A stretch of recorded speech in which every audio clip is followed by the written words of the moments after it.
warahmatullahi wabarakatuh. Perkenalkan, nama saya Ahmad Fajar Permana, NPM 2214480008 dari kelas J Prodi PBSI. Di sini saya mau membahas tentang Pancasila dan tantangan zaman. Apa itu Pancasila? Pancasila merupakan pedoman dasar bangsa Indonesia yang di dalamnya telah tertuang nilai-nilai luhur serta akan terus berkembang relevansinya seiring dengan perkembangan zaman dan juga sifat Pancasila yang tidak konseptual atau bisa dibilang berlakunya tidak berdasarkan waktu. Dan tantangan apa-apa saja dalam Pancasila terhadap kehidupan berbangsa dan bernegara adalah meletakkan nilai-nilai Pancasila tidak dalam posisi sebenarnya sehingga nilai Pancasila menyimpang dari kenyataan hidup berbangsa dan bernegara. Dalam era modernisasi sekarang ini, Pancasila dihadapkan dengan berbagai tantangan baik dari dalam maupun luar. Adapun tantangan dari dalam diantaranya berupa berbagai gerakan separatis yang hendak memisahkan diri dari Negara Kesatuan Republik Indonesia yang mengakibatkan munculnya disintegrasi serta mentalis bangsa. Tantangan yang muncul dari luar yaitu arus globalisasi yang masuk menggerus budaya dan kepribadian masyarakat serta merangkak bergeser dari budaya asli menjadi budaya asing yang tidak sesuai dengan Pancasila. Penyebab lunturnya ideologi Pancasila. 1. Melemahnya penghayatan terhadap Pancasila sebagai pandangan hidup bangsa. 2. Pengaruh unsur budaya dalam pemakaian bahasa Indonesia. 3. Berkurangnya legitimasi agama, dekadensi moral dan kekacauan kemanusiaan. 5. Perubahan pola perilaku dalam pergaulan. Dalam menghadapi tantangan global, Selo Sumarjan menyatakan bahwa bahasa Indonesia membutuhkan unsur-unsur kepribadian. 1. Kemampuan dan kebiasaan berpikir secara rasional dan realistis serta objektif dalam menghadapi masalah-masalah yang dijumpai. Kemampuan ini menjadi sarana untuk bekerja secara sistematis, efisien, dan efektif. 2.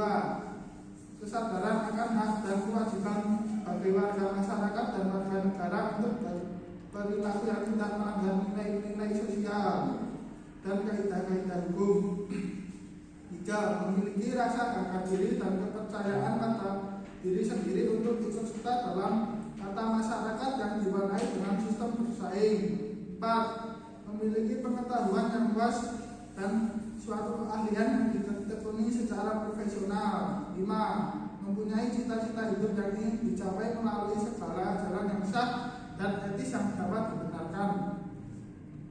Hambatan pengamalan nilai-nilai Pancasila dalam implementasi nilai-nilai Pancasila ini tidak selalu berjalan dengan mulus.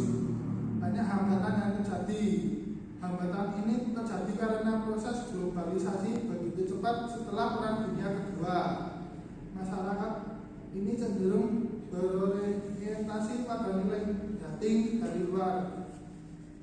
Adapun hambatannya adalah 1.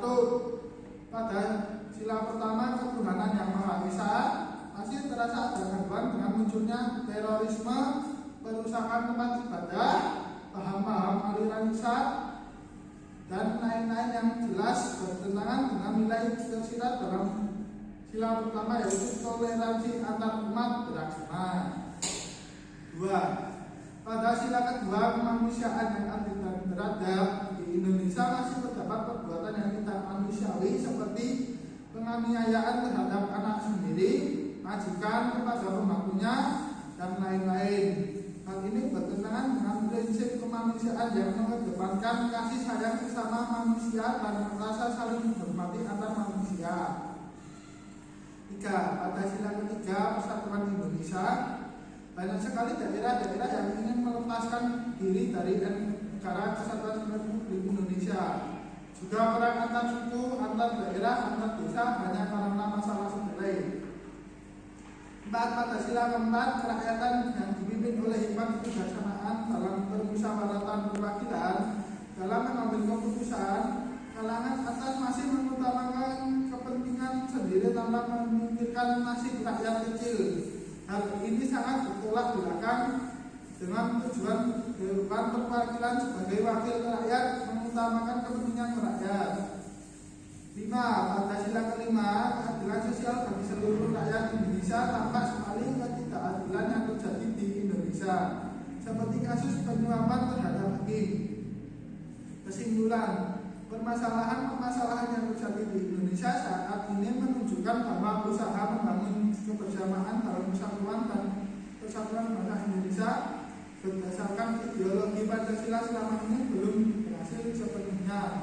Hal ini tentu saja mengancam kesatuan negara Republik Indonesia, di mana letak nilai dasar Pancasila sebagai persatuan Indonesia diperlukan dengan yang nyata dari kita sebagai bangsa Indonesia dalam melaksanakan nilai yang terkandung dalam ideologi. Lalu kedua, bagaimana nilai-nilai tersebut dapat dilaksanakan oleh pribadi masing-masing dalam kehidupan sehari-hari secara pribadi, anggota, masyarakat, dan negara. Jika kita semua tahu benar dan mengerti bahwa menerapkan asas dari ideologi Pancasila dalam kehidupan sehari-hari kita sehari-hari, maka permasalahan ini tidak akan terjadi. Nah, cukup sekian dari saya tentang bab Pancasila dan tantangan zaman. Assalamualaikum warahmatullahi wabarakatuh.